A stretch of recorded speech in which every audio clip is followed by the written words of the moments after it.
Episode 641. Zeke meets the Faye family. At the end of the year, Clarissa still shuttled among the elderly for interviews. As soon as she took her camera, her phone rang with a call from Gloria. Although she was really unhappy with Louis, her relationship with Gloria was genuinely good. When she stayed at the Faye family's house last time, Gloria had often quarreled with Louis about her. Despite being divorced, Gloria still treated Clarissa as her own daughter. "Mom, what's the matter?" Clarissa placed the camera in the back seat of the van and then got into it, raising her hand to signal Raven to drive. Gloria sounded thrilled on the other end. "Yes, come over tonight for dinner."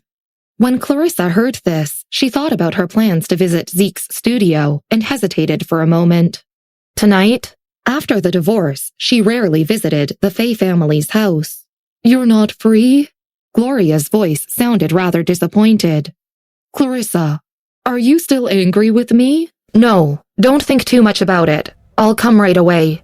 Clarissa massaged her temples. She would have to visit the studio at a later time. She hung up and told Raven the address. Raven glanced at her through the rearview mirror and said, "Disregarding Chairman Faye, Gloria is really a good mother-in-law." Clarissa smiled. Yeah. Her sister had originally been the favorite of the Faye family at first, but Gloria hadn't disliked her. This was the reason she still kept in contact with Gloria, even after her divorce. 10 minutes later, the car arrived at the Faye family's house. "You can go back first." Clarissa took her black backpack, got out of the car, and waved to Raven. Charles was already waiting for her outside. His face bloomed like a chrysanthemum at the sight of her. "You're finally here. Gloria has been waiting for you." He took over her backpack and brought her in. Gloria was sitting on the sofa in the lobby, talking to two others. Upon seeing her, she stood up immediately and waved. "Clarissa, over here!" The two people sitting across from her also turned to look at Clarissa. There was something wrong with their momentums. Clarissa halted. "Clarissa, come here quickly. This is Mrs. Fielder, and this is her son, who has just returned from abroad." Gloria waved to Clarissa and asked her to come over. Taking off the scarf from around her neck, Clarissa placed it casually on the sofa and nodded at Mrs. Fielder. "Hello." Holding a teacup, Mrs. Fielder sized Clarissa up and also smiled. "I heard from Gloria that you're a reporter." Charles poured Clarissa a cup of tea, which she took a sip from, nodding. "Are you going to consider other industries in the future?" Mrs. Fielder continued, asking. Slowly drinking her tea, Clarissa said in a calm voice, "No." Mrs. Fielder smiled and suddenly stopped talking to her. She turned to Gloria and said, "My son Milo just came back from abroad. He's studying at the Physics Institute, following a master. I heard that the people participating in the research with him are already in their 40s or 50s. The smile on Gloria's face faded at the mention of this. She took a piece of tissue and wiped the non-existent stain on her mouth. "Milo is indeed outstanding." Her voice sounded pretty casual. Mrs. Fielder could hear that she was a little upset, and her expression immediately became nervous. "Gloria, actually." "It's nothing." Gloria put down the tissue and looked up faintly. "Milo is indeed a good boy. He entered the institute at the young age of 30 and is sure to have a boundless future." Mrs. Fielder smiled awkwardly and said nothing. "I'm going to have dinner now, so I won't keep you." Gloria looked at Mrs. Fielder with a smile. "We'll talk again when there's a chance." Mrs. Fielder let out a sigh of relief and quickly told her son to stand up. "Gloria, Milo and I will leave first then." Her husband was the Faye family's subordinate, and if Gloria insisted on handing Clarissa to her, Mrs. Fielder wasn't in a good position to reject it either. But her son was too outstanding, and she really didn't want a divorced woman who didn't even want Louis. Now that Gloria dismissed the idea herself, Mrs. Fielder was indeed relieved. Gloria nodded, put down her teacup, and lifted her chin to Charles. "Charles, send Mrs. Fielder out." She originally developed the idea of letting Milo and Clarissa meet because they had studied in the same college abroad. Now, it seemed like she had been thinking too much. This Mrs. Fielder obviously had no brains. Although a little angry, Gloria didn't show it. She held Clarissa's hand and smiled. "This Milo won't work. He's too short and not good-looking enough." Clarissa knew that Gloria was just rejecting him before the other party did, but she remained silent. As they talked, Charles's voice resounded outside. Louis and Olivia had returned. "Mom," Louis called Gloria when he came in. Olivia followed him very quietly. "Mrs. Fay," Gloria's eyes narrowed slightly at the sight of them. "Why did you two come back today?" Although she was a little dissatisfied with Olivia's character, for she had hooked up with Louis while he was still married, Gloria didn't express her thoughts and deny the person that her son had chosen. She was also very polite to Olivia. After all, this was Louis's own choice and his own life. "Olivia wanted to come back and see you." Louis asked the butler to take the gifts Olivia had brought. He looked up and saw Clarissa sitting beside Gloria. After more than half a year, Louis already thought he had forgotten Clarissa, but his whole body turned stiff at the sight of her now. Holding on to his arms, Olivia felt the changes in him and also looked up in the other direction. She inevitably paused when she saw Clarissa sitting on the sofa. "Mrs. Fay, when I just came back with Louis, I seemed to see Mrs. Fielder." Olivia spoke first. Gloria didn't want to tell them about Clarissa's blind date and felt upset at the sight of Louis. She looked away and said nonchalantly, "Yes, she came to talk." Mrs. Fielder had come with Milo, who was already 30 years old. Those with discerning eyes could naturally tell what they had been here for. Olivia lowered her eyes. "No wonder. I thought Miss Fielder looked quite happy." In the past year, after meeting with Louis multiple times, Olivia had also gained much knowledge about the Fay family. The Fielder family had a subordinate relationship with the Fay family, and Milo was nowhere near as good as Louis in terms of both family background and appearance. If even Milo's level was above Clarissa's, she wondered who could fancy her. Thinking of this, her smile grew wider, but she quickly thought that she shouldn't make it so obvious.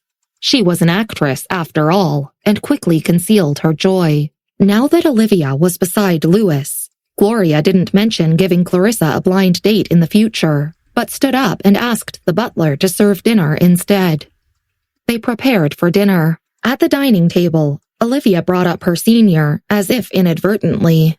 "My brother is also a graduate from Northwestern University. He's 29 this year and hasn't married yet because he works in the criminal justice industry." As she was talking, Clarissa's cell phone rang. She looked down to see that it was Zeke. He had probably directly called to ask her if she was heading to the studio yet. "I'm still eating. I'll go over a little later," Clarissa replied. The hall was relatively quiet, and although they couldn't hear what was being said on the other end of the phone, they could all hear that it was a male voice. "Clarissa, that was—" Gloria paused and glanced at her. Clarissa hung up, put her hands on the dining table, and smiled at her. "Mom, I just wanted to tell you that that's my boyfriend." This sentence shocked everyone at the dining table. Gloria was immediately overjoyed. "Your boyfriend? What does he do? Where's he from? Has he eaten already? Is it convenient to visit him?" Gloria was genuinely worried about Clarissa's marriage. She had tried to introduce outstanding men to her, from Chairman Stone to Milo. Clarissa had felt it too. "How could you go visit him? I'll tell him to come over." Clarissa picked up her fork and calmly picked up a piece of vegetable. Then she sent a message to Zeke. After the meal, Olivia was speaking with Gloria, and Louis didn't go upstairs to handle his work either. The doorbell rang outside. Charles quickly stood up. "I'll go." He walked very fast and was very enthusiastic. Louis and Olivia also looked up. "I didn't expect Miss Hale to find a boyfriend so soon. I wonder who it is." Sitting beside Louis, Olivia glanced at him absent-mindedly, feeling a little uncomfortable. Clarissa held a can of beer in her hand and said lightly, "You might know him." Olivia covered her mouth and laughed. "Really? We're in the same circle?" Before she could finish her sentence, the door opened. Charles walked in front in a daze. Behind him, A slender figure followed. He was wearing a white, loose sweater, and perhaps because of the overly casual clothes, his grand appearance seemed diminished. Without a jacket, his whole figure looked a little thin. He politely thanked the servant. Only then did he look at the living room, and when he saw Clarissa sitting on the sofa, his originally alienated eyebrows slowly loosened. The only godlike face in the entertainment industry that had remained popular for nearly a decade. With sudden realization, Olivia's face paled as if she had seen a ghost, and her smile also froze instantly. Even Gloria was a little surprised and didn't react. Charles wasn't at all surprised by their reactions. He had just been in this state just now. Gloria stood up as if she had seen a ghost. She had introduced to Clarissa the best boy from the Stone family, but even he couldn't compare to the person in front of her now. Mrs. Fay. Zeke glanced at Louis, then withdrew his gaze and politely greeted her. Gloria finally returned to her senses and quickly greeted him. When the group of people sat down, Gloria finally heaved a sigh of relief and began to ask Zeke about him and Clarissa. She was very surprised to learn that they had known each other years ago. Zeke glanced at Clarissa, his eyes shining brightly. I didn't know that it was her back then. Louis remained silent. Seeing Louis's reaction, Olivia's heart sank deeper and she forced a smile. Film god, do you intend to marry Miss Hale? Does your family know? Would the Miller family let Zeke marry a divorced woman? During the 4th of July. Zeke nodded slightly and said softly, Bessy has been urging us for a long time. Everyone present knew who Bessy was. That's great. Olivia was really speechless now. Besides his overwhelming position in the entertainment industry, Zeke's status in Evanston alone was already not simple. On the surface, James was the patriarch, but in fact, everyone knew that he listened to Zeke's words, and most things were in the latter's control. They also knew who Zeke's niece was, and how the Miller and Clark families had gotten married. Even Michael had to listen to Zeke. Zeke was well known in Evanston and in the entertainment circles. Although countless people had their eyes on him, no one really made a move. After all, most of them felt that only the eldest daughter from the Clark family was worthy of him. But who knew that he was Clarissa's boyfriend? The Fielder family had clearly looked down on Clarissa just now. A divorced woman suffered more than a divorced man. How could it be Zeke? How could Zeke be in love with her? The point that Zeke really intended to marry her. Olivia was going crazy right now.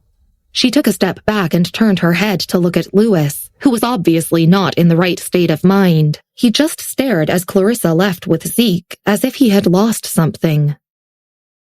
Some time passed. Clarissa went to the Physics Institute to find Bessy. When the two came out, they happened to bump into the person in charge. Miss Miller, Miss Hale. He quickly greeted them. The entire senior management of the Research Institute knew that Clarissa was from 129.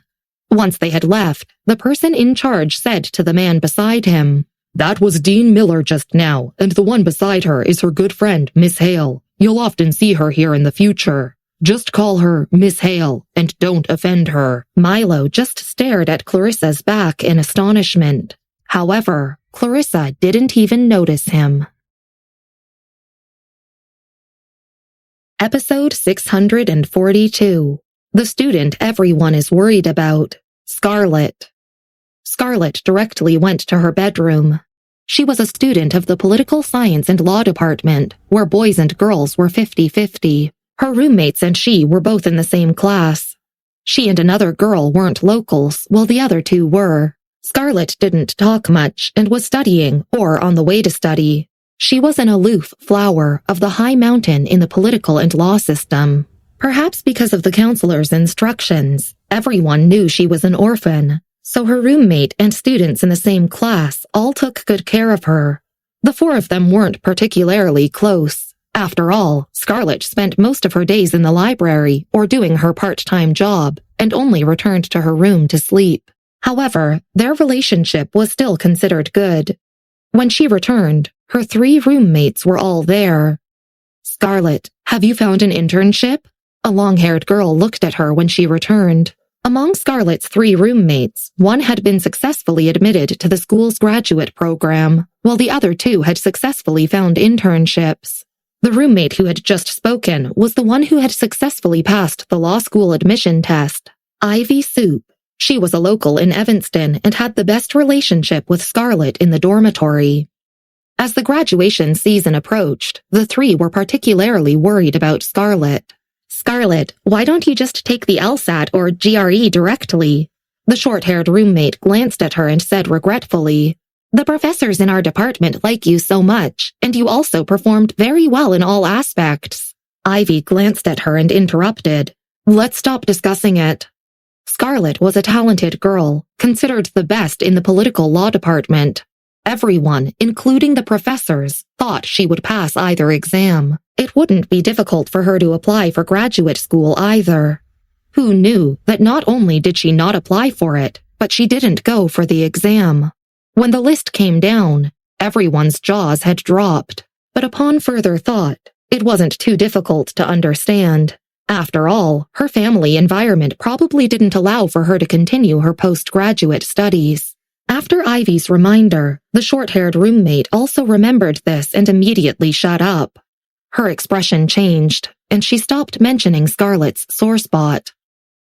Although the 3 roommates were 1 year younger than Scarlett, they all treated her like their younger sister and took extra care of her usually. The counselor just contacted me for an internship opportunity. Sitting in front of her computer, Scarlett had been quietly listening to her roommates. Upon hearing this, she raised her head and seemed to smile. A staff member at the investigation department. Every year, Northwestern University's Political Science and Law Department had an internship quota for the investigation department, which every student knew about. Upon hearing this, the 3 roommates weren't green with envy and were rather worried instead. What happened? How come they let you go this year? Didn't the doctoral supervisors go in the previous years? Ivy frowned. What are the counselors thinking? Everyone knew the importance of the investigation department in the country. This internship quota represented beyond that, but also the competition between several schools and departments. Among the doctoral supervisors, what was Scarlett going to do as a freshman? However, Ivy and the others didn't discuss much about it in front of her, and only started to comfort her one by one. It's okay, Scarlett. It's just to accumulate some experience. Relax your mind and wait until you're fully capable before directly entering. Yeah, Scarlett, worse comes to worse, you can just return and work as a legal counsel at our company. The short-haired girl patted her. She was another local in their dormitory, whose parents had a little successful business. She was considered a rich second-generation heir, so there was no problem in saying this. Scarlett had already turned on her computer and was drawing something for the counselor. Upon hearing this, she smiled at them. Don't worry. Don't worry? How could Ivy not worry? She returned to her seat, anxious and thoughtful. At 4 p.m., Scarlett handed the final promotional poster to the counselor. She checked the time on her watch, took her books, and rode her bicycle to the cafe. Perhaps she had been close to Bessy for too long, but most people who were close to her had the bad habit of arriving on the dot. The wind chime rang at the entrance of the cafe. Opening the curtains and coming in, Scarlett saw Mrs. Grant sitting in the corner of the hall at a glance. She hadn't seen her since the last negotiation with her a while ago. As if hearing the wind chime, Mrs. Grant looked towards the door and saw Scarlett coming in with her hands tightened around her books. Mrs. Grant. Scarlett walked in and nodded slightly at her. After 2 years, Scarlett had hardly changed. She still wore black-rimmed glasses and had very fair skin. The only thing that had changed was the tiny bit of aura on her.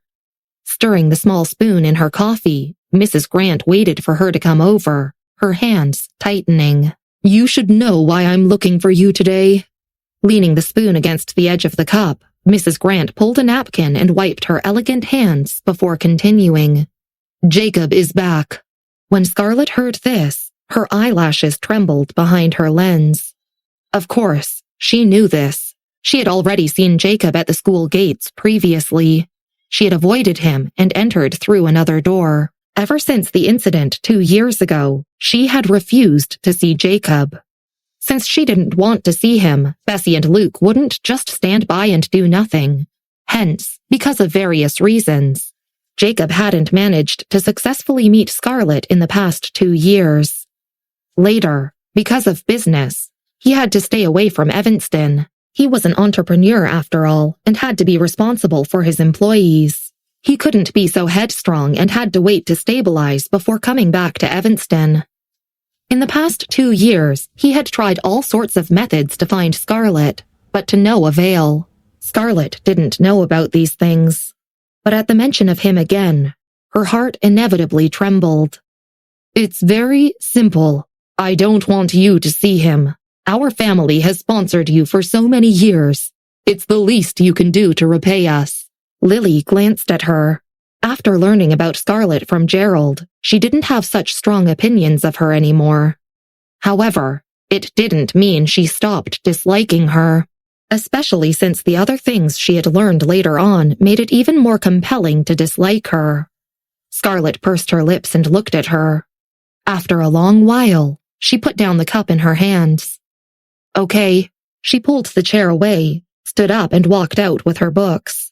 Seeing how sensible she was, Mrs. Grant sighed in relief and said, "Are you going to take the LSAT or GRE?" With Bessy and Kenneth's successes in the final exams, Scarlett wasn't of much interest.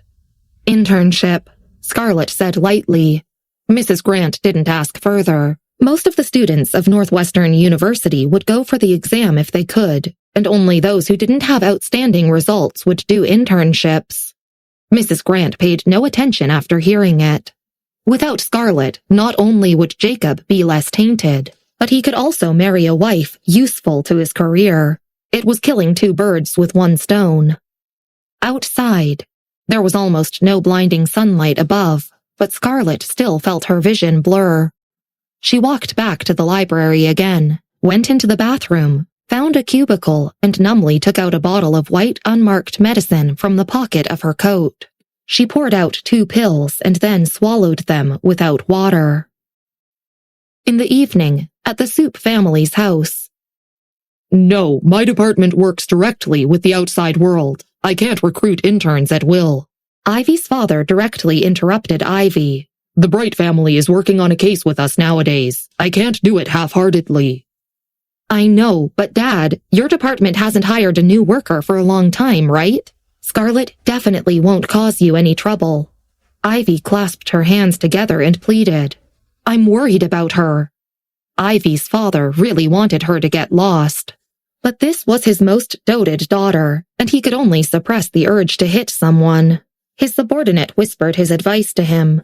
"Minister Soup, don't be angry. This is your own daughter, your birth daughter. If you hit her, you'll be over." Upon hearing this, Minister Soup forced out a smile. "Fine, I promise you to let her come to my department."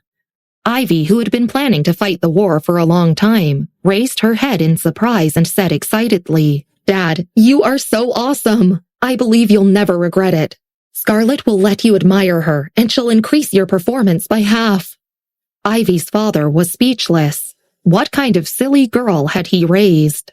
He glanced at the information that the subordinate had just submitted to him and suddenly felt irritated. The person Ivy asked him to accept was neither a graduate student nor a doctoral student, but a fresh graduate.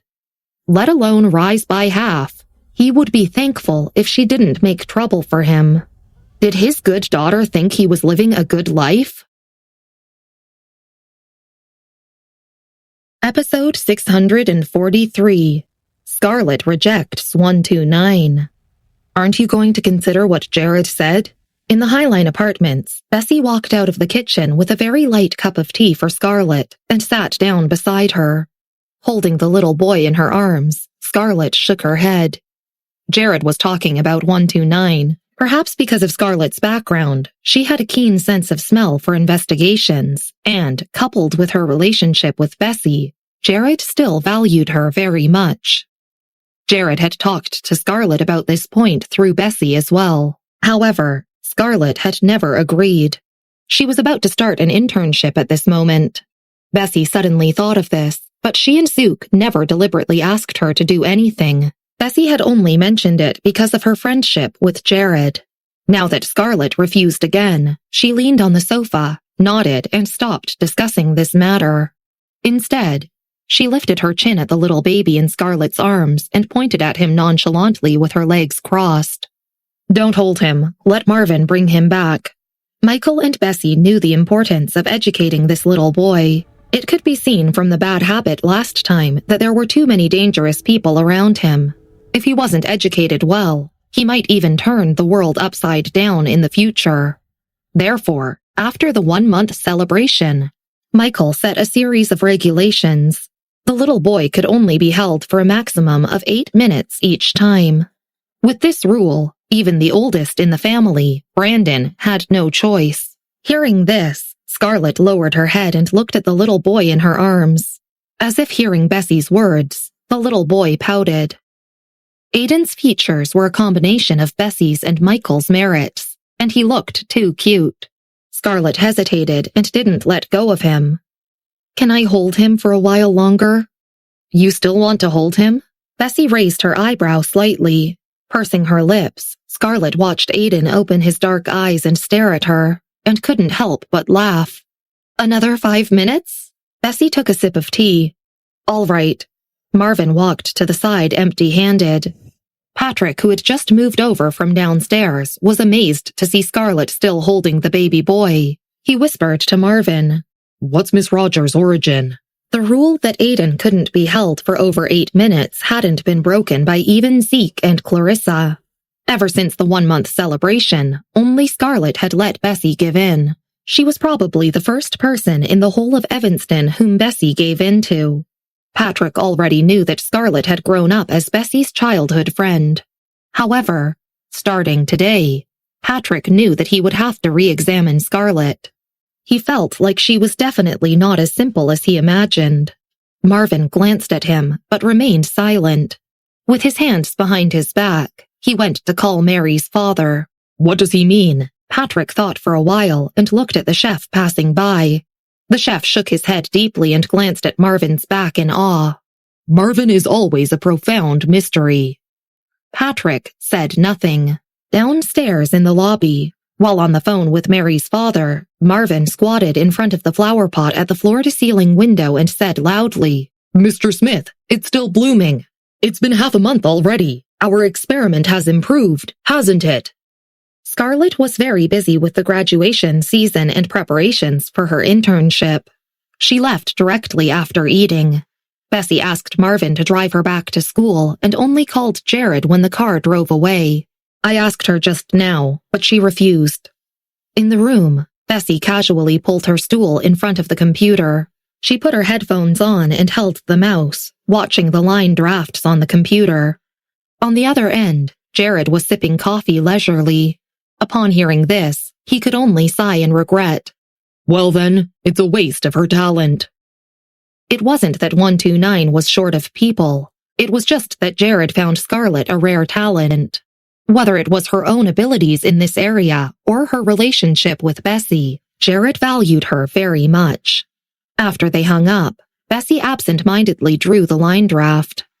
About 5 minutes later, she put down her mouse again. "You're worried about your friend?" Michael came out of the shower holding a towel. He wiped his hair casually and couldn't help but be concerned. He leaned against her table and looked down at her. "Yeah." Bessy slowly looked up. "I'm a little scared of her state and her situation." She and Luke had even carefully considered Scarlett's university, and even her roommates had been specially selected by Luke from the political science and law department. After that, Bessy had personally hacked into Northwestern University's system to help Scarlett change it.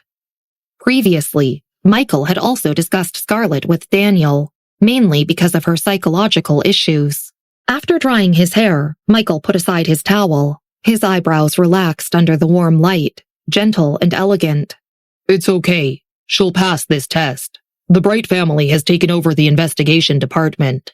With Samuel around, there's no need to worry." Ever since Carmen's incident, the investigation department had gone to a different pair of hands. Gerald had replaced more than half of the confidants. and the family that had previously been in charge of the department had also stepped down. The investigation department was in high demand, and too many people were fighting for takeover rights. After discussions and voting from above, the Bright family had finally taken over. This opportunity had been given to the Bright family because they had stood on the right side during the division of Evanston. Scarlett was unaware that a bunch of people were discussing her choice to attend an internship at the investigation department. On Monday, she sent the agreed publicity draft to the counselor, then prepared to head to the investigation department. The investigation department was very large. Scarlett went very early. When the time came, only a woman trainee in a black suit came. She sat down on the bench with a condescending aura and only gave Scarlett a single glance when she came in. The investigation department recruited 10 interns at this time each year, also to train talents. The internship period wasn't so much an internship as it was a further study. This was also one of the reasons why the Northwestern University Political Science and Law Department only recommended one person. The investigation department was probably the ultimate dream of every student in the political science and law department. Although most people who had been recruited in advance for internships ultimately aimed to stay there, very few succeeded. One reason was that too many people were seriously approaching the investigation department every year, and were all old foxes who slowly moved up from the grassroots. Another reason was that the investigation department was basically saturated. At 9 a.m., all 10 interns had arrived. Among them, only 3 were girls, while the other were boys. Those with high intellect and good communicative skills had begun to chat already. Scarlett sat at the side in silence, pushing her black-rimmed glasses and not speaking much. At 9:30 a.m., the HR person came in and announced where they would be transferred to. Scarlett Rogers, Easton Lance, Frida Whiteley, all 3 of you are in Section Chief Soup's office. After the HR person's order, they took everyone to Section Chief Soup's office one by one. Section Chief Soup, the HR person knocked on the door and introduced the 3 to him. These are the new students who are going to follow you in your department. They're all domestic graduate students. Please take good care of them. Frida, who had come first, directly said in a somewhat domineering tone, I am studying at Vienna and just returned to America. Hearing this, Section Chief Soup glanced at her in surprise. PhD students at Vienna University were indeed rare talents. Generally, those who could study there basically stayed there and rarely ever came back. Section Chief Soup glanced at her and nodded slightly. Frida Whiteley, right? Go and copy these materials. Get ready in 5 minutes. I'll introduce you to the seniors in the entire department. We just recently met a new case. You guys have to quickly catch up. Before you can leave work tonight, leave the analysis to me, and I'll decide whether you can follow up the first case based on the content you've submitted. With that, he handed a document to Frida and told her to copy it. The desks for the 3 of them were already prepared. Easton sat right across from Scarlett. He introduced himself to her as a graduate student from Columbia University. Frida copied the document and took it to Section Chief Soup. It turned out to be a joint case with the Bright family. Easton flipped over the content and was shocked. It's no wonder that even the PhD students of Vienna University returned to America this year. I just heard that there's another one from the department next door, a doctoral student who has even participated in an international meeting. Before coming here, I thought that the only spot left this year would be for me, but now it seems like I was thinking too much. Aren't you worried about it? After turning on the computer and beginning to write the outline of the analysis, Scarlett looked up upon hearing this. I am. Although she said so, Easton looked at her expression and couldn't notice any signs of worry. Frida returned to her seat 5 minutes later and continued writing her analysis on the computer. Easton originally wanted to discuss with Scarlett, but seeing how she was so focused on the case, he swallowed his words back. This case analysis wasn't very simple, and the 3 newcomers naturally had to work overtime. At 9 p.m., Frida finished writing and directly submitted it. Seeing her submit it, Easton became more anxious and was too busy to speak. At 9:30 p.m., Easton submitted it to Section Chief Soup's mailbox. At 10 p.m., because of Section Chief Soup's deadline, Scarlett submitted the analysis. The next day, Section Chief Soup and the two heads of the department were evaluating the analyses submitted by the three people. This Frida is not bad. She's indeed a graduate of a top university and is even comparable to some in our group. The first leader's group looked up from the computer and nodded at Section Chief Soup. She can get an excellent grade. The first analysis they read was naturally Frida's. Doctoral students of Vienna University were rare in the investigation department. After reading Frida's analysis, they began to slowly read Easton's. Easton's analysis just lacks a macro perspective. He's a graduate student of Columbia University. It's not bad, actually, but compared to Frida, it's still a little lacking. He has a long way to go, the other team leader sighed. The difference is quite obvious. The two team leaders didn't give Easton above 80 points for his analysis. Section Chief Soup didn't speak. He had indeed given Easton lower points than Frida, but he wasn't focused on this point now. He turned to the last document, which was Scarlett's. Episode 644. Scarlett gets first place. The other two team leaders also turned to the last document. Seriously speaking, everyone who came to the investigation department for an internship was excellent. This kind of scene every year could be described as a fight among gods. This analysis report was to assess the ability of the new interns. Usually, Section Chief Soup didn't manage it, but now that he was looking at it, the other two were also very rigorous. They started reading the last one. They had already finished reading the analysis by the other interns. The team leader responsible for Scarlett frowned slightly and explained to Section Chief Soup. This last intern is from Northwestern University this year and is a fresh graduate. Logically, we shouldn't have an intern in such a relationship household. Isn't Northwestern University afraid of causing trouble? In the past 2 years, Northwestern University had made great strides, especially in the physics department. The single college had rushed to the top 3 in the world, and their enrollment had opened to the entire world. This was one reason why the scores of Northwestern University's physics department had been so high in the past 2 years. According to comprehensive capabilities, Northwestern University had also rushed to the top 10 in the world. This was the first university in America to truly move onto the international stage, and the popularity of its physics department was second only to Vienna University. Because of Northwestern University's popularity, the investigation department's expectations of their interns was very high. Thus, the interns sent by Northwestern University every year were very cautious and didn't want to damage Northwestern University's current reputation. Upon hearing this, Section Chief Soup nodded slightly. He naturally knew that Scarlett was a recent graduate since he had submitted the application himself. The three of them read the last one a little casually and talked while reading. Section Chief Soup slowly read the outline listed by Scarlett on the first page. By the time he reached the third line, his attitude became a little more rigorous. The other two had also had the same reaction. The three of them all looked up at once and exchanged glances. This intern from Northwestern University is indeed pretty good. The first team leader nodded and approved the score.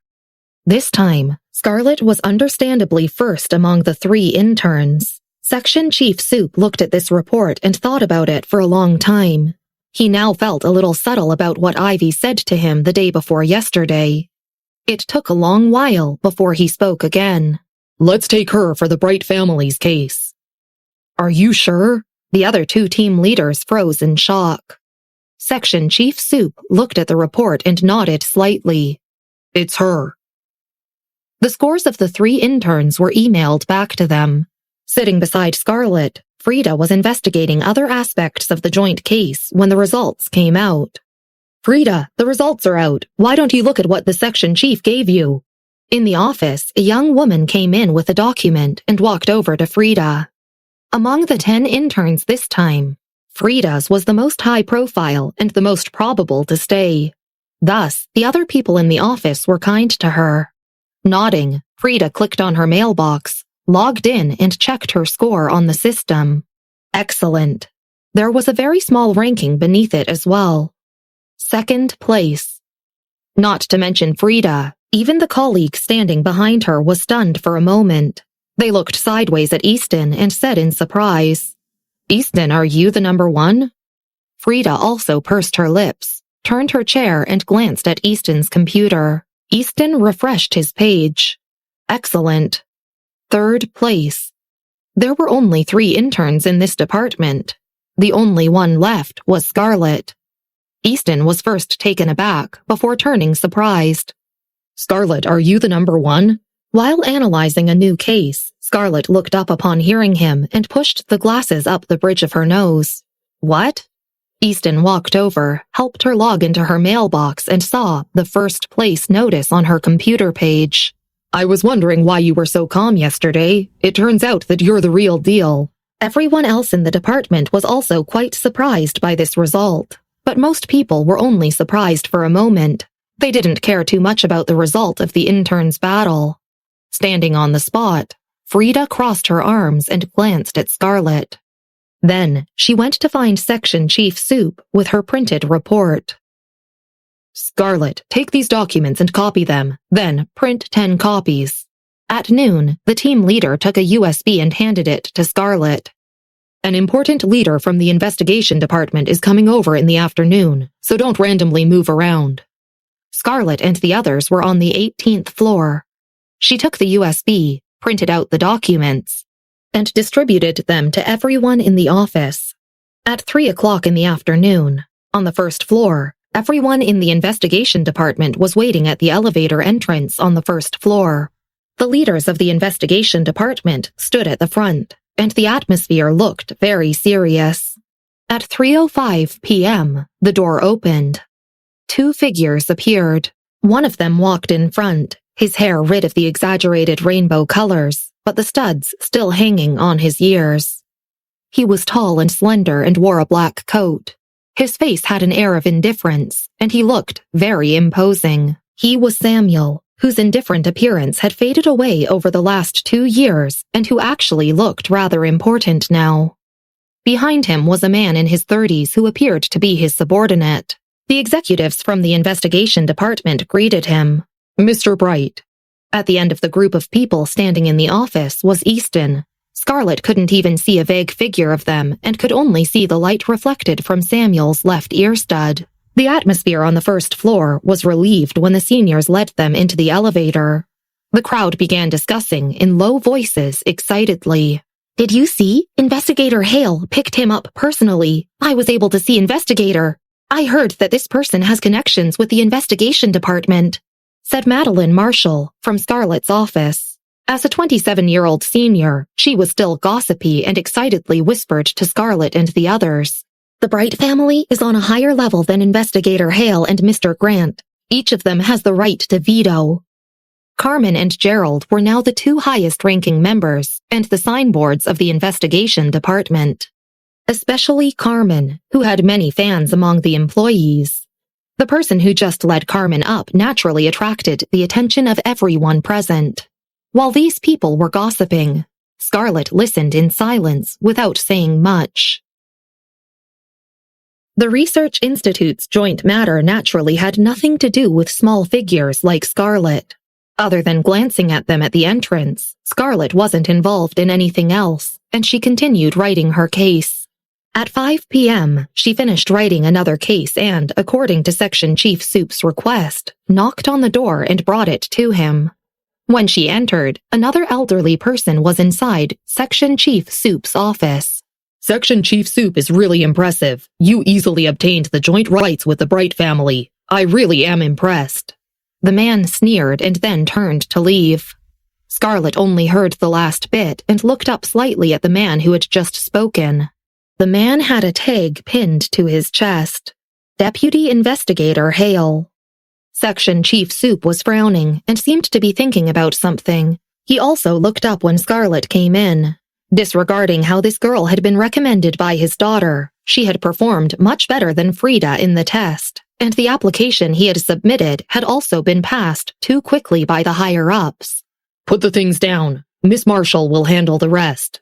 Scarlett didn't speak much and just nodded. Thank you, Section Chief Soup.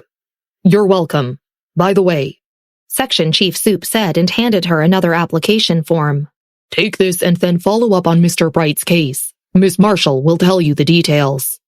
This time, Scarlett was really surprised. Holding the registration form, she wanted to ask Section Chief Soup if Samuel arranged this. She went out with the form in her hands. When she went out, Section Chief Soup's office phone rang, and he picked it up. The person on the other end didn't say much, and the usually elegant Section Chief Soup suddenly changed his tone. Impossible. How could this kind of task be left to the 18th floor? If you want to fight, fight on your own. Don't play with our people on the 18th floor. We're the future of the investigation department. Don't think of making us take the fall for you. I absolutely disagree. Scarlett closed the door and didn't hear the rest. She took the form and went to find Madeline. Madeline was very shocked to see the registration form. You're going to the Bright family's joint case? Most people in the office looked over immediately. Easton also walked over excitedly. Scarlett, aren't you too impressive? Sitting at her seat, Frida glanced at Scarlett and remained silent. It was almost time to knock off work, so other people were packing up their things and chatting. They were mostly talking about who Inspector Hale had personally picked up early in the afternoon. Scarlett packed up her things and left with Madeline. Frida had always been arrogant and never left with them. None of the three had a car. Just after leaving the gate, Scarlett saw a very eye-catching royal blue car parked on the opposite side of the road. She paused for a moment, looked sideways at Easton and the others, and bid them farewell. Easton and Madeline stood rooted to the ground and stared at Samuel's car, shocked. I couldn't tell that Scarlett was actually a rich second-generation heir. Easton couldn't help but nod. He stared at the car's license plate and said thoughtfully, This license plate is probably very powerful. It looks a little familiar. The next day, when Scarlett came early to work in the morning, she saw that the atmosphere in the office was a little strange. The moment she came in, most people looked at her as if they had something to say. Some people even discussed in low voices while watching her. No wonder I thought it was a little strange that she scored higher than Frida. And yesterday, Scarlett sat down on her seat as usual. Easton had come earlier than her, and he immediately pushed his chair over and covered his mouth with his hand to whisper to her. Scarlett, are you a recent graduate?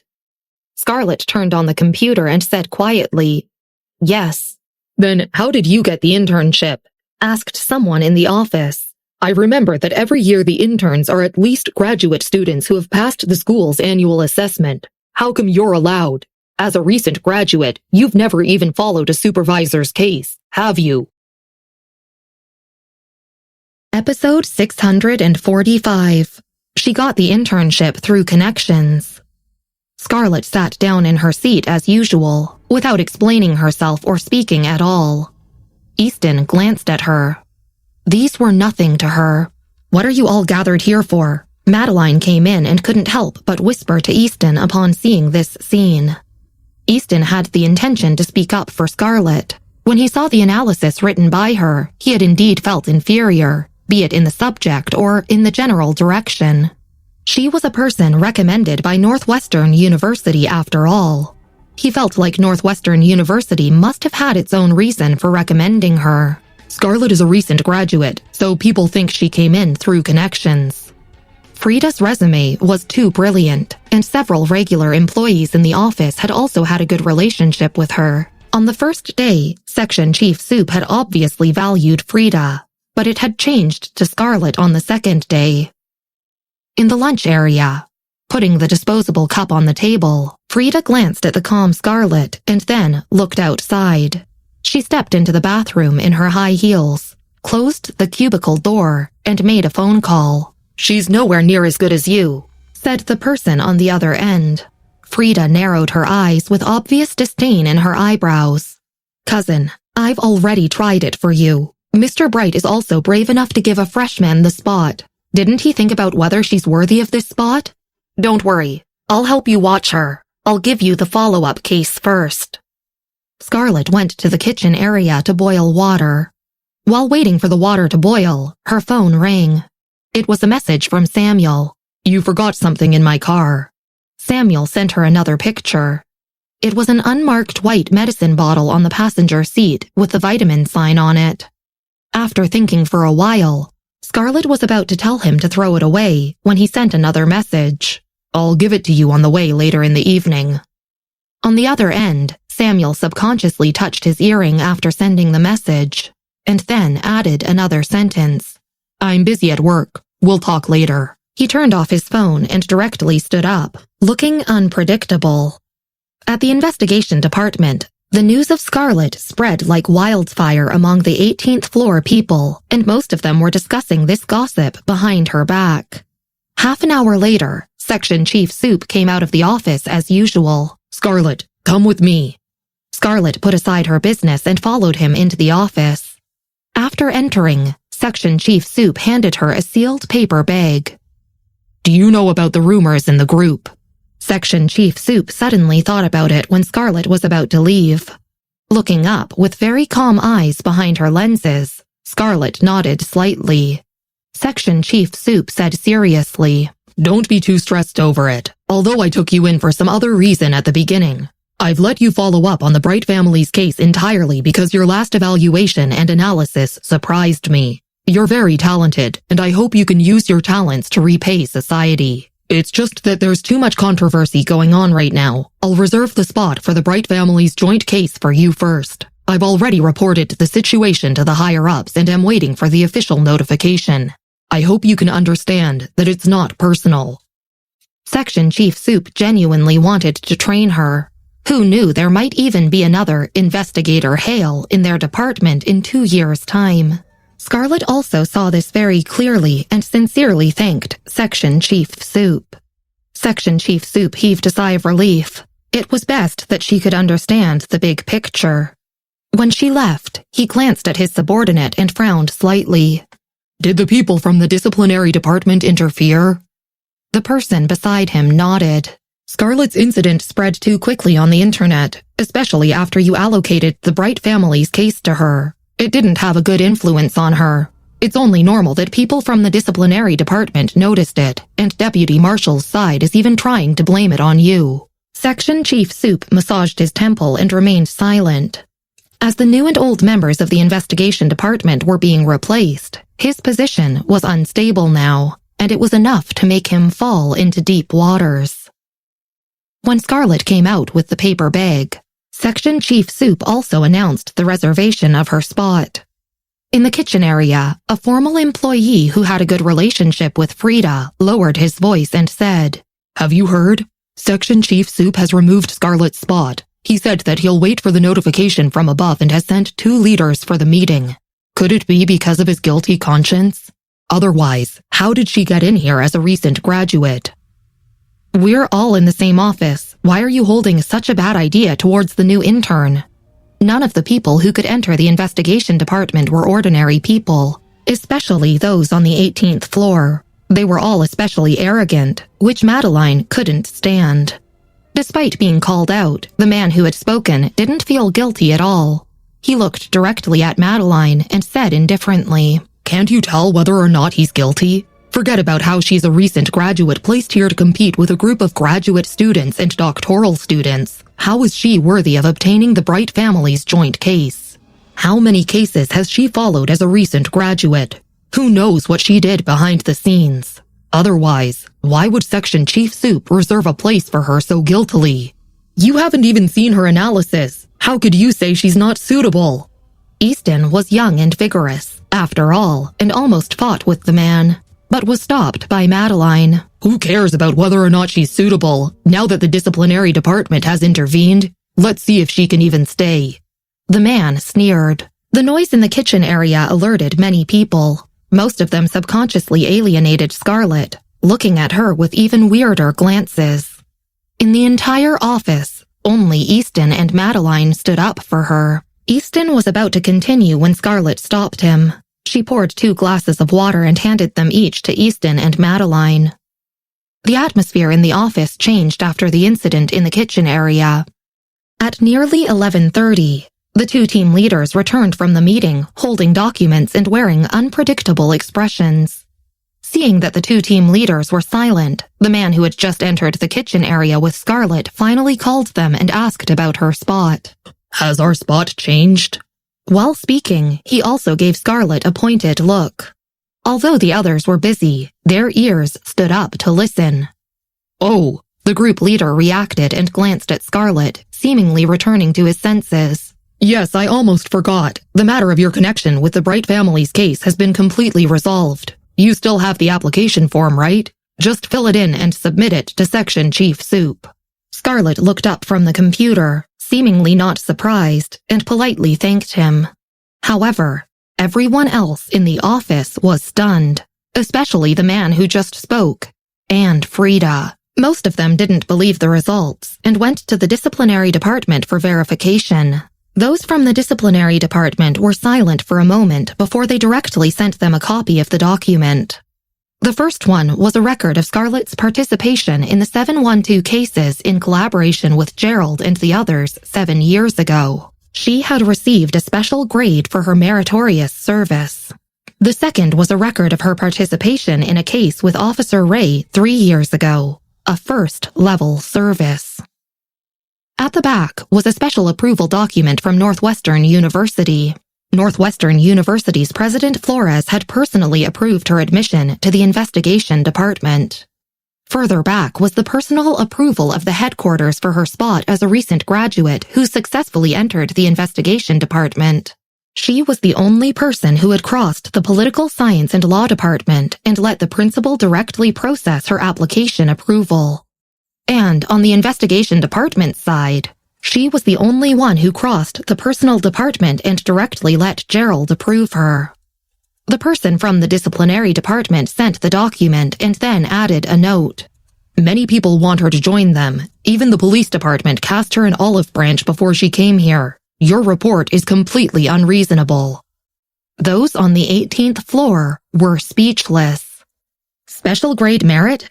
No, she cooperated with Investigator Grant 7 years ago. What the heck? No wonder the higher-ups gave her the Bright family's case so quickly, and even gave a recent graduate like her an internship spot. The police department even wanted to hire her. Even with my eyes closed. Smile.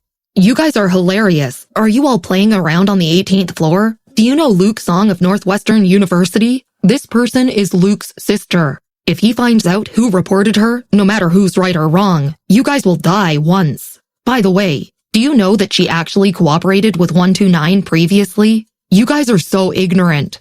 129's boss really wants to accept her as an apprentice. Do you need me to tell you who the boss of 129 is? Ha ha ha, I'm laughing out loud. Episode 646. A difficult case gets new eyes. The people on the 18th floor were rendered momentarily speechless. Who did not know who Luke Song was? In the whole investigation department, who didn't know Investigator Hale and Investigator Grant? They were probably those whom most people in the circle wanted to work with. Completely shocked, Easton glanced at Scarlett behind him and instantly felt like she had grown taller. Opposite them, Madeline exclaimed, "I always thought she was from the lower ranks." At the thought of how he had boasted about Frida in front of her before, Easton couldn't help but scratch his head. He looked at the man who had previously sneered at Scarlett and deliberately spoke louder to Madeline. His voice wasn't low, and many people around heard him.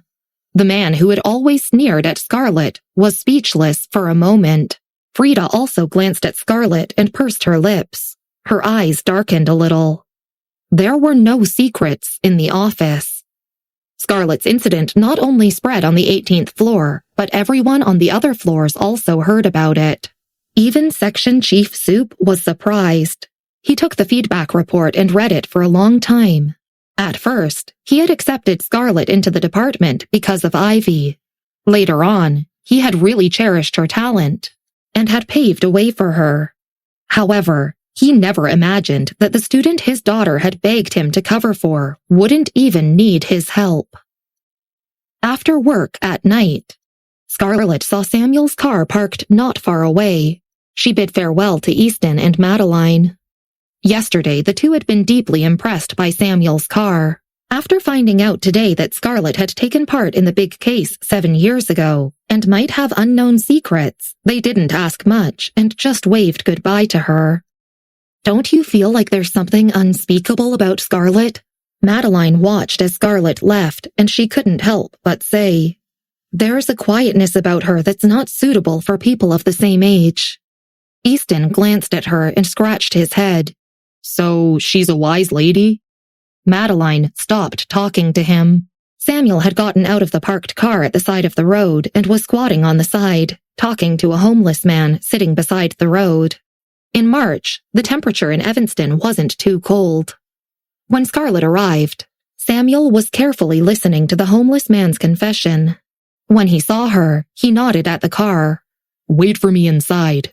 He mouthed the words to her, and because he was squatting with his back against the light, his face was rid of the usual hedonistic aura and was a little more clear and serious than before. Looking at him for a few seconds, Scarlett thought about it and got into the car. Samuel remained squatting on the spot, listening to the homeless man. When the other party finished talking, he waved at the homeless man. The homeless man wasn't dirty, and he was fully bearded. His eyes looked a little tired, as if he had been through the hardships of life, and he said to Samuel, "I'll always be at this intersection." Getting up, Samuel smiled at him and walked towards the car. After communicating with the homeless man twice now, Samuel learned from the other party that his family was now at peace. From the homeless man's words, he could understand his thoughts now. When he got into the car, Scarlett was already in the back seat. Samuel handed her the bag in his hand. In addition to her medicine, there was also a cup of coffee. It was the flavor that she and Bessy loved most in high school. After taking her out for a meal, Samuel drove the car to Northwestern University. Luke had bought a house nearby, but Scarlett seldom stayed in it. Bessy and the others were very careful with Scarlett. Samuel stopped the car on a section of the road at Northwestern University, looked in the rearview mirror, and said softly, "We're here. Be careful on your way back." "Thank you." Scarlett took a sip of coffee, thanked Samuel, and got out of the car. It was getting late at this point after dinner, and the street lights were dimly lit. There weren't many people on the road either. Scarlett slowly walked towards her dormitory, the noise around her making her seem out of place. Downstairs in the bedroom, many couples said goodbye to one another. Scarlett pushed her black-rimmed glasses and quietly walked to the bedroom. Her eyes were a little absent-minded, and she seemed to be deep in thought. Right when she was about to walk into the dormitory building, someone pulled her arm fiercely. Returning to her senses, Scarlett looked up in the dim light to see Jacob's eyes. His face looked much sharper than before as he said, "When will you stop throwing a tantrum because of an irrelevant person?" This sentence reminded Scarlett of a memory. She stared at Jacob and realized how much more mature he had gotten over the 2 years. His eyebrows were deep, and his whole figure looked clean and smooth as ever. Pursing her lips, Scarlett was about to pull her arm away when she felt herself being pulled back easily by someone behind her. Jacob subconsciously took a step backwards and looked behind her. The first thing that caught his eyes was the light reflected from the other person's earrings. He couldn't help but narrow his eyes and look clearly at the man standing behind her. The person was wearing a casual outfit. The button on his neckline wasn't buttoned, and a cigarette was slanted in his mouth. He looked a little informal, with arrogant brows. He looked somewhat familiar. "Go up first." Samuel lowered his head at Scarlett and casually flicked the soot in his hand. Scarlett didn't expect that even after parting with Samuel, he hadn't left and had kept following behind her. She couldn't help but think about all the other times and whether he had always followed behind her. For a while, she forgot the memory of her sudden encounter with Jacob and just nodded to Samuel before heading up to her dormitory. "Are you okay? Did something happen at work?" When she returned to her dormitory, her 3 roommates had already returned as well. Ivy looked at Scarlett and asked, upon seeing that something was wrong. Scarlett returned to her senses and smiled at her. "I'm okay." Then she asked, "Is your father from the investigation department?" Ivy said quietly, "Yes, Maybe you two are even working together." Glancing at her, Scarlett remained silent. She just took a towel and went to the bathroom, where she subconsciously went to the balcony to take a look. Samuel and Jacob were already gone. The next day, on a Thursday, Scarlett went to work as usual. Today, she came by subway and got off on the street next door. It was still very early and there weren't many people on the road. At the intersection, she ran into Madeline getting off the bus. "Scarlett!" Madeline held a briefcase and waved to her. She was restricted from driving today and hadn't driven over. Taking a bite of her breakfast, Scarlett smiled at her. "Madeline, good morning." She seemed to be in good spirits. When Madeline came over, she also saw the homeless man not far away. He was still at the place where he had spoken to Samuel yesterday, slowly getting up and staring in one direction. "Look at him. He's rather pitiful." Madeline glanced over at the homeless man and explained. One of his twin sons was admitted to Columbia, while the other was admitted to Northwestern University. When they moved to Evanston, they got into a car accident at this intersection. His 2 sons and his wife died on the scene, leaving him a semi-crippled person. He has been at this intersection since then. Everyone in the company knows his story, and we bring him things sometimes. Scarlett quietly listened to Madeline's words, and when she entered the investigation department's gate, she turned back to look at the homeless man. Most of the people arrived early at the inspection institute. Scarlett and Madeline first went to the lounge to make tea and coffee. As soon as they poured water, Section Chief Soup and his assistant arrived. "What does Deputy Marshal mean? Why was this kind of task assigned to the 18th floor? I already said not to take it. I'll be responsible for the people on our 18th floor. Where's Investigator Hale? I'll go and find him." From far away came the angry voice of Section Chief Soup.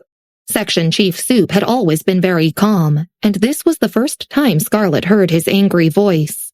"It should be Barlow's case." As an old worker in the office, Madeline frowned upon hearing this. When Scarlett was still puzzled, she explained to her. "The world of politics is like that. Even if you don't fight, you'll be someone else's thorn in the sides. Barlow's case was a cold case that hasn't been solved for 5 months, so the higher-ups issued a notice that it must be broken within half a month. All of them are trying to push the responsibility, but this thing must be done, so they kicked it to Section Chief Soup's side. If anything goes wrong, we'll all be implicated." Madeline shook her head. Scarlett took a sip of tea and remained silent. She had heard about the case before, but it had no direct connection with her. She returned to her seat and started writing the application form. During her afternoon break, she followed Madeline to send the registration form to the personnel department on the 17th floor. The office door on the 17th floor wasn't closed, and she could hear Section Chief Soup's voice from outside. "Don't even think about kicking the ball to us on the 18th floor. You can fight by yourselves. Just tell me directly if you want to pull me down. Don't make so much nonsense. These tasks weren't assigned to me." Deputy Marshal was in no rush and was completely calm, unlike Section Chief Soup. "Section Chief Soup, if you think you're not competent, you can resign. I'll find someone to take over." This was the struggle between the 2 factions. Section Chief Soup knew that he was following the way of some and blocking the way of others. If not this time, there would be another time. He was full of thoughts, and half of the people had to be exchanged in the investigation department. He didn't belong to any faction and had instead become a stumbling block for others. This time, he was afraid that he wouldn't be able to escape. But before he left, he couldn't implicate the people under him. After a long while, he looked up tiredly. "I will resign, but you're not allowed to touch the people on the 18th floor." "Deputy Marshal, we'll take Barlow's case." Scarlett stood at the door and interrupted him. Glancing at the door, Deputy Marshal saw a girl wearing black-rimmed glasses and sneered. He looked condescendingly at her and said indifferently, "You?" The contempt in his eyes and words were overflowing. Barlow's incident was an ultimatum set by the higher-ups. Everyone knew that half a month was impossible when they hadn't even found anything after 5 months. What could they do in half a month? He didn't know where the stinky girl found the courage to speak up. Scarlett pushed her glasses and said gently and calmly, "Yes, me." Episode 647. Even with two of the best investigators, it's unlikely. Scarlett's face was very eye-catching in the investigation department and, coupled with her restrained temperament and an overly youthful face, it was obvious that she had just entered the workplace. Deputy Marshal and the people in the office probably didn't expect that. Despite the full swing of Deputy Marshal's party, there was still a fearless greenhorn. Deputy Marshal looked at her and laughed. He turned to Section Chief Soup and said, Section Chief Soup, she's from your department, right? Since she took the case for you, that's good. You can take care of this matter from now on.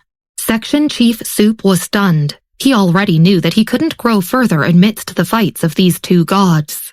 Too many people wanted him to get off the horse now that the Bright family's piece of gold was in his hands. Ever since Deputy Marshal expressed dissatisfaction with him last time, he had already predicted this situation. He had been ready to withdraw from the investigation department and didn't expect that Scarlett would want to take part in this matter. After having found nothing in the past 5 months because of the other party's big background, they were only finding someone to take the fall. Was she so courageous that she didn't even care about failing her internship period? Deputy Marshal, my subordinate isn't sensible. Section Chief Soup's expression changed and he immediately spoke. Not sensible. I think the people in your department are quite confident. Deputy Marshal brought over a cup of tea and sipped. He didn't expect things to go so smoothly and seemed rather amused, and even his voice was purposefully slower. In that case, you don't need our department's connection. I believe that you have enough confidence to investigate this case. Most of this case's information was with Deputy Marshal, and his unwillingness to provide the information to them obviously meant that he was out to get them. Section Chief Soup flushed with anger and retorted, Deputy Marshal, you're being unreasonable. You're not even willing to give us the information. You don't care about my department at all. Most of the 18th floor people were talents brought out by Section Chief Soup. He could voluntarily go, but he didn't want them to become victims of the struggle between the two factions. Section Chief Soup, it's okay. Let's go. Section Chief Soup originally intended to argue further with Deputy Marshal, but he was stopped by Scarlett.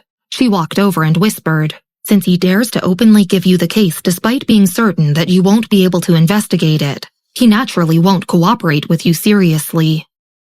Section Chief Soup also knew that. Even if he really compromised and left this time, those on the 18th floor would gradually be replaced by Deputy Marshal from top to bottom. This time, Deputy Marshal was serious about moving the entire 18th floor. Even if he felt like Barlow's case couldn't be investigated, he wouldn't really help Section Chief Soup. Section Chief Soup knew this very clearly in his heart. He tilted his head and sighed softly, looking at Scarlett's calm expression. In the end, he didn't say anything and just went out with her.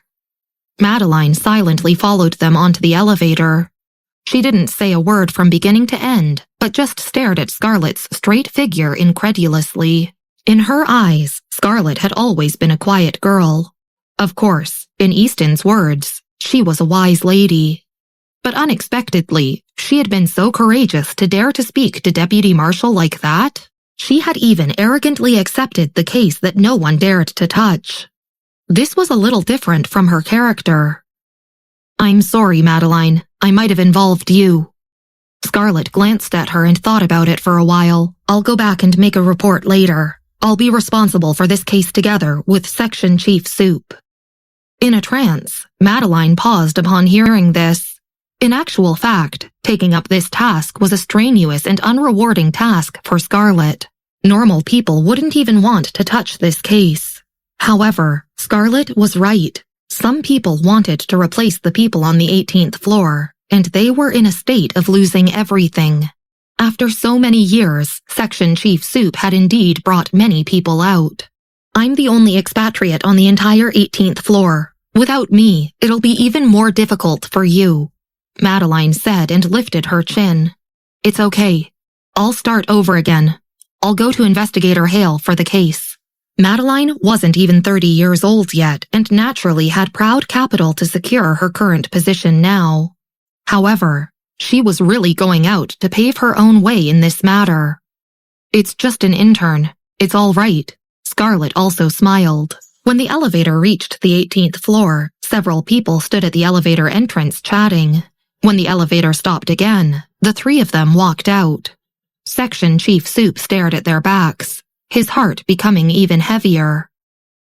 On the 17th floor, after Section Chief Soup and the others had left, someone turned to Deputy Marshal. This Scarlett was personally approved by Investigator Grant.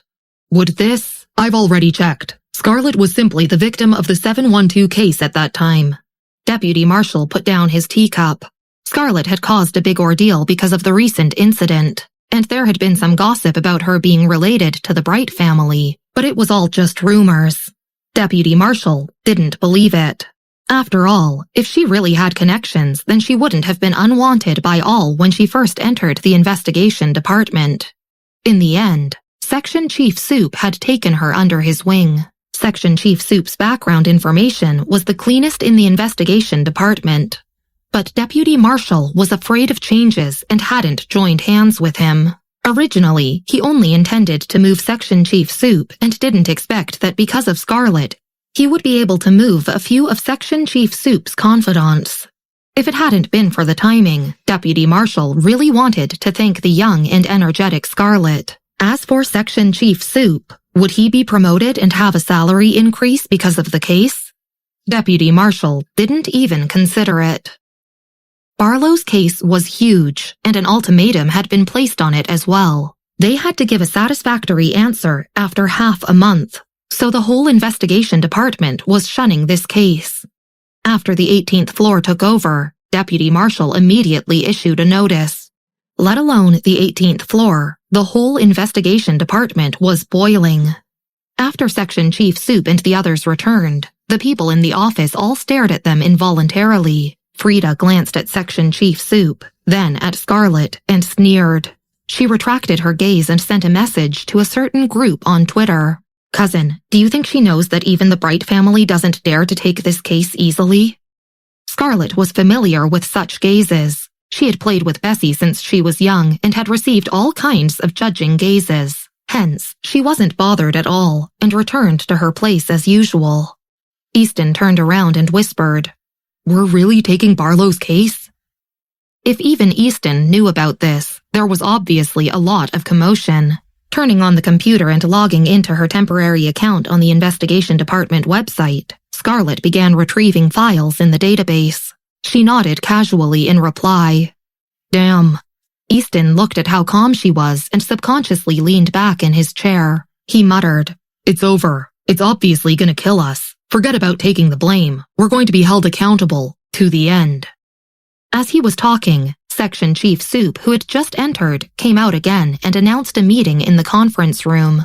10 minutes later in the conference room, Section Chief Soup and his assistant stood in front, looking at everyone seriously. "I believe you all know about the Barlow case. Now I want to file a report, but there are only 5 people on this list. I'll report to the higher-ups seriously. This matter has nothing to do with you all, so you don't have to bear the consequences." Upon hearing this, most of the people in the conference room were relieved. Other than Scarlett and Madeline, the other 2 people involved were Section Chief Soup's confidants. Once Section Chief Soup left, these confidants wouldn't be left alone by Deputy Marshal. After announcing this matter, Section Chief Soup hurried out and rushed to submit the report. Easton followed behind Scarlett and Madeline. "Why are you 2 involved and not me?" Scarlett pushed her glasses and ignored him, still thinking about the case.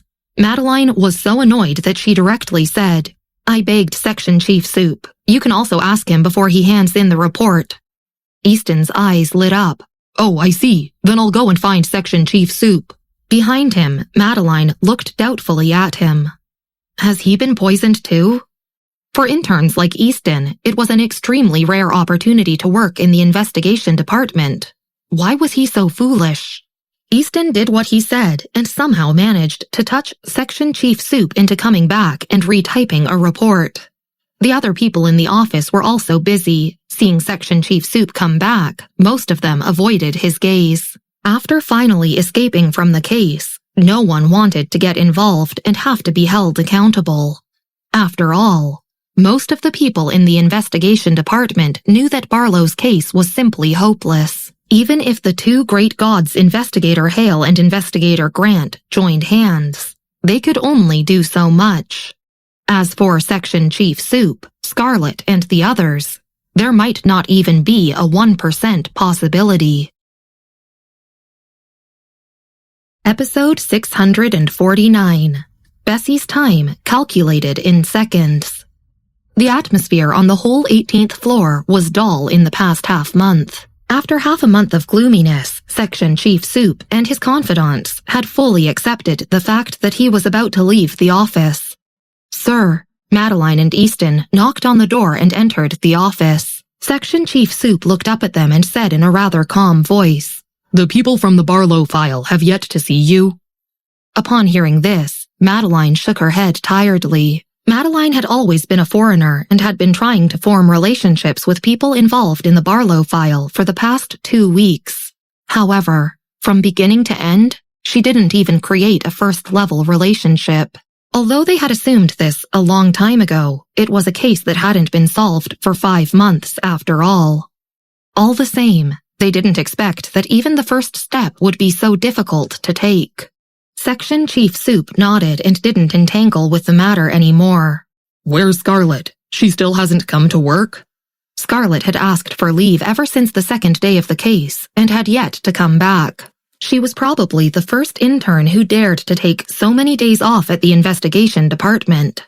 The main thing was that the personnel department didn't say anything. "I guess she doesn't dare to see you," said the group leader. This was a case brought up by Scarlet herself, after all.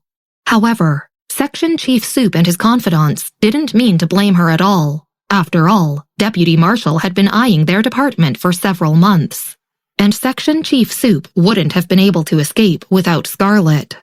Section Chief Soup nodded slightly. He looked at the clock hanging on the opposite wall. It was 8:40, 20 minutes before the deadline for them to hand in the case. It was also the last 20 minutes they could stay in the investigation department. "Let's get ready." Section Chief Soup withdrew his gaze and said calmly. His confidants prepared the last information. Madeline and Easton exchanged glances before opening the door and going out. When they went out, the people sitting outside in front of their computers all glanced at them subconsciously. A few people withdrew their gazes indifferently. A few stopped talking. Then suddenly thought of something and quickly withdrew their gazes. "Madeline, I'll make some coffee for you. We still have to write the report later." Easton glanced at the exhausted Madeline and voluntarily went to the lounge. Inside, Frida was talking to another person. Seeing Easton, she took a cup of water and laughed. "Easton, it's not too late for you to quit now. If you just ask me, I'll definitely be able to help you." Frida had big ambitions and wanted to make a breakthrough in the investigation department. However, for Easton to obtain the only internal spot in his school, he was naturally not weak. Now that the investigation department was changing personnel, it was highly likely that he would stay behind. This statement was also to win his heart. Easton didn't have any animosity with them and was just a little gloomy to see them hitting a person who was down. He shook his head and said in a low voice, "Thank you, but no need." He poured his coffee and left. Staring after him, Frida couldn't help but sneer. "Easton, are you stupid? You might not be able to obtain the opportunity to work here even after 10 years. Easton still didn't look back. Madeline took the coffee, took a sip, and finished sorting out her information. Then, she lowered her voice and gave Scarlet a call. She had deep contact with her and also understood her personality. Hence, she knew that even if she had no choice, she wouldn't escape at this time. "Madeline." Scarlet was still at 129 at this time, and she answered the phone in a calm voice. "Where are you?" Madeline printed the document. Scarlet stared at the countdown on the computer screen. Before she spoke, Bessy, who was playing games with her legs crossed, said without even looking up, 25 minutes and 17 seconds. Scarlet understood her meaning and calmly said, "It's too troublesome to explain it. I'm waiting for the last piece of the puzzle. There are still 4 minutes and 17 seconds. It'll take 21 minutes for me to reach the investigation department, so please, Wait 25 minutes and 17 seconds for me. The identification of 129 could only be received at 129. This was the firewall set by Bessy, which she herself couldn't even break. Thus, Scarlett had been at 129 these days. 25 minutes and 17 seconds? Madeline was silent for a few moments when she heard this number accurate to the seconds. This was probably the first time she heard someone so arrogantly count to the seconds. She hung up and pinched her watch subconsciously. At 8:50, the team leader knocked on the door of Section Soup's office. Sir, the time is almost up.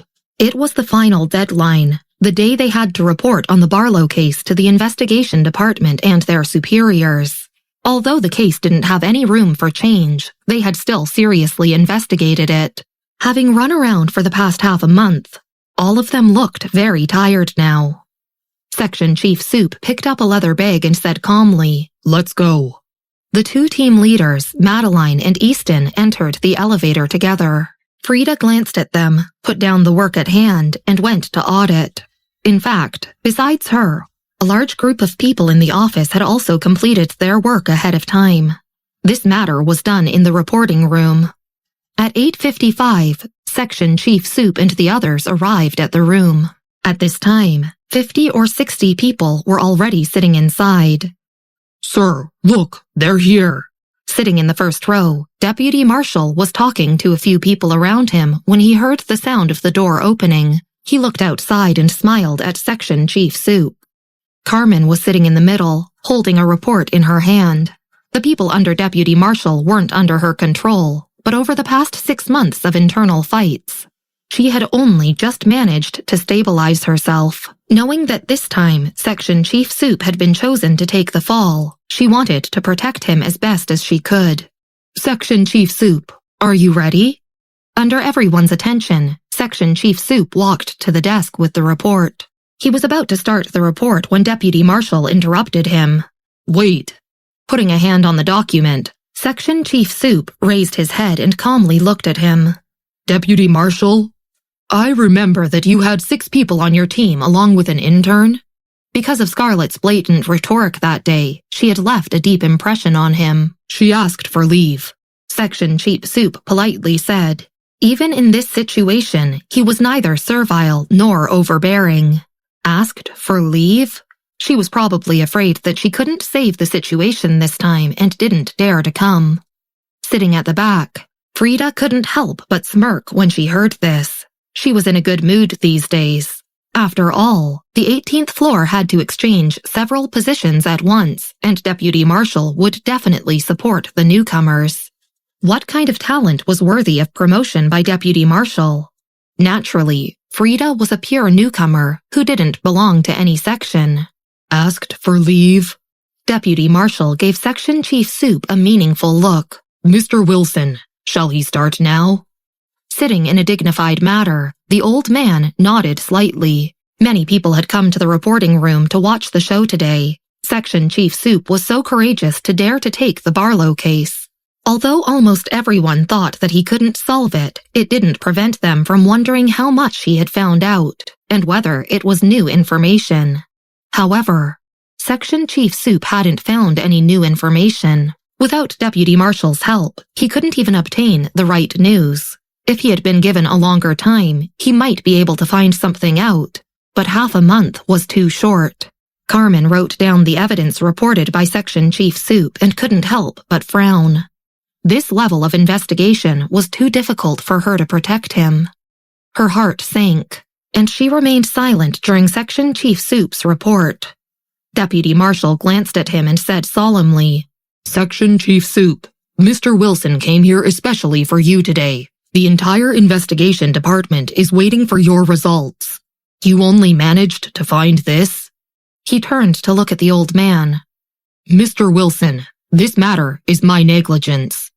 Mr. Wilson's face was calm as water. He got up and said, "It's a huge investigation department, but you can't even investigate a case? What's the use of raising you?" In the crowd, Madeline looked down at the countdown on her phone. It was the last 10 seconds.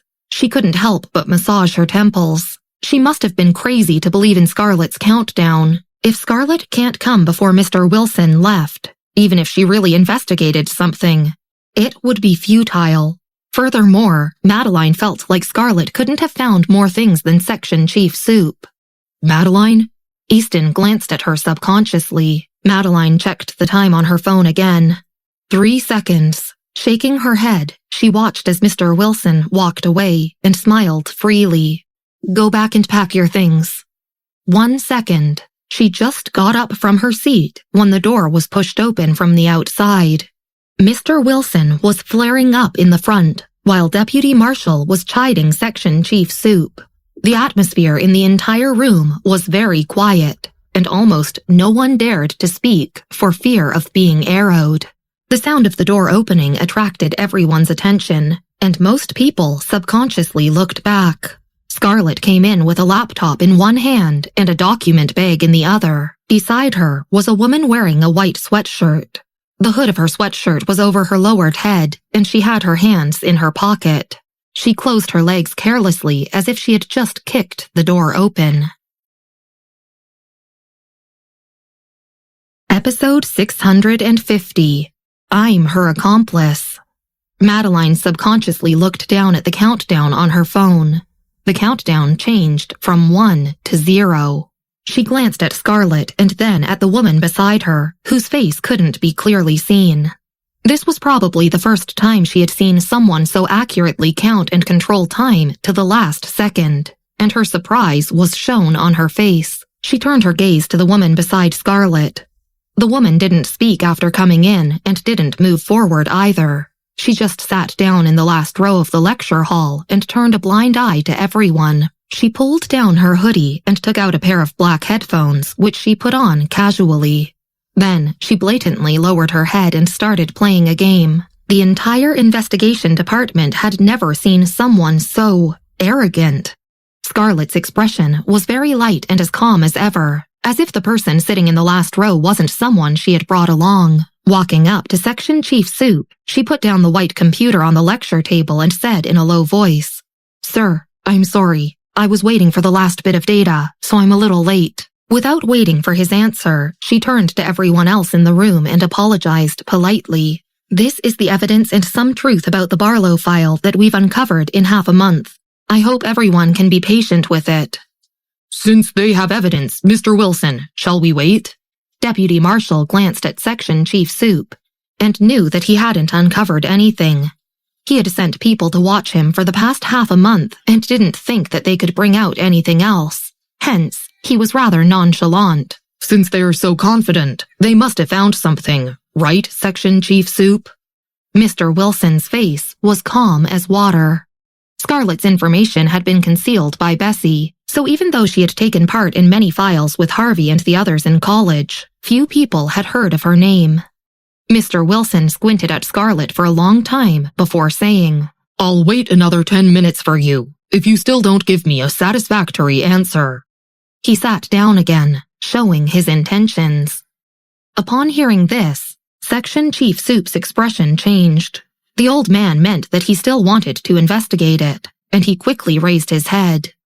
"Mr. Wilson." He really didn't think Scarlett could find out anything new. "Section Chief Soup, the intern next to you wants to speak. Since Mr. Wilson has already sat down, you wouldn't let him wait, would you?" Deputy Marshal smiled and looked at him. "Deputy Marshal, you're leaving these 2 interns with no way out."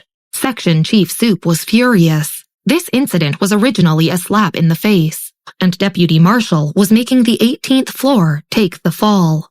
Everyone knew well that Deputy Marshal was going to replace the entire 18th floor. After this incident today, Scarlett and Easton would be blacklisted in this industry. Section Chief Soup was about to say something when Scarlett pulled him aside. "Sir, don't worry about me." Deputy Marshal sat unperturbed at the front, looking at Scarlett's expression. He sneered and got ready to watch how they would resolve this matter. Scarlett had turned on her computer, which was now owned by the World Poker Tour, which Toby had succeeded. Basically, everyone knew that this brand had to undergo pupil verification. However, her computer didn't require pupil verification. After she turned on the computer, she directly connected to the Bluetooth projector. Everyone present could see her computer page. It was a desktop of a barren desert. There was no software on the desktop. She pressed 2 buttons and a black Whirlpool app popped up. A simple landing page appeared on the big screen in an instant. The username on the first line was BM, and the password was empty. Glancing at it, Scarlett closed the login page and calmly said, "Sorry, everyone, please wait a moment." She pressed the T key, and the familiar Twitter popped up at this time. Her Twitter account was automatically logged in and had 99 plus messages. Fortunately, Scarlett moved quickly and closed it. She was very familiar with Bessy's computer. Back in junior high school, she had often used Bessy's computer to play games, so she knew her computer's password. Today she happened to bump into Bessy at 1:29 in the morning. Because they were in such a hurry, the two didn't have time to talk about the computer. However, she hadn't asked much since she was already familiar with it. As a result, Scarlett tried the wrong password twice. On the third try, she finally clicked on a link. In such a serious scene, she stood on the platform and looked at Bessy sitting in the last row. She once again exclaimed at the capacity of her brain. Even her computer page was so complicated, she really wondered what her brain was made of. "This is the specific process I found out. You can take a look at it first." Scarlett calmly called out the overall process of the Barlow case. Most people knew the Barlow case very well, and Scarlett went through it very quickly. Sitting in the room, Frida was a little tired of waiting. "Let's go." She collected her things and prepared to leave and return to the 18th floor to continue her work. Those from the 18th floor nodded upon hearing her. "Let's go. There's nothing to look at here." They quietly breathed a sigh of relief. Fortunately, they hadn't participated in Section Chief Soup's case at the beginning, or they wouldn't have been able to end it today and would have had almost nowhere to go in this industry in the future. They stood up at the back row and were about to leave when a colleague sitting at the edge suddenly paused. "Wait, Scarlett." Looking at the colleague's expression, everyone subconsciously looked forward. On the big screen, Scarlett had just turned to a new slide. She looked up faintly, her eyes gentle and calm behind her lenses. "This is the new case I obtained after visiting the 8 family members of the deceased. The truth behind the Barlow case is blatant embezzlement." After she said this, the atmosphere at the scene suddenly fell into silence. Even Section Chief Soup stared at her in shock, probably finding what she just said unexpectedly. In the last row, Bessy finished a game, took off her headphones and glanced at everyone in the room. Finally, she set her eyes on the slide and sat upright. She didn't know much about Scarlett's case and had only come today because Samuel had mentioned it during dinner last night. Seeing Scarlett's main criminal's corruption case, she somewhat understood why Samuel had suddenly mentioned this to her. "Scarlett!" Section Chief Soup was taken aback for a moment before he suddenly reacted fiercely. "Quickly, turn it off! Turn it off!" He reached out to try to turn it off, but to no avail. Mr. Wilson stared at his name on the report, but didn't flare up. Instead, he laughed. "Little girl, we're all grown-ups. You must be responsible for your own words." Deputy Marshal also reacted. In fact, most people had already made a few guesses about the real situation. This was why these people didn't dare to really investigate it. No one knew whether they would be dead the next day if they did. He was genuinely surprised at this moment. Was this intern really a fool? Not only was she throwing away her internship opportunity, but she also didn't even want her own life anymore. "Yes, Section Chief Soup, you're responsible for the results obtained by your department."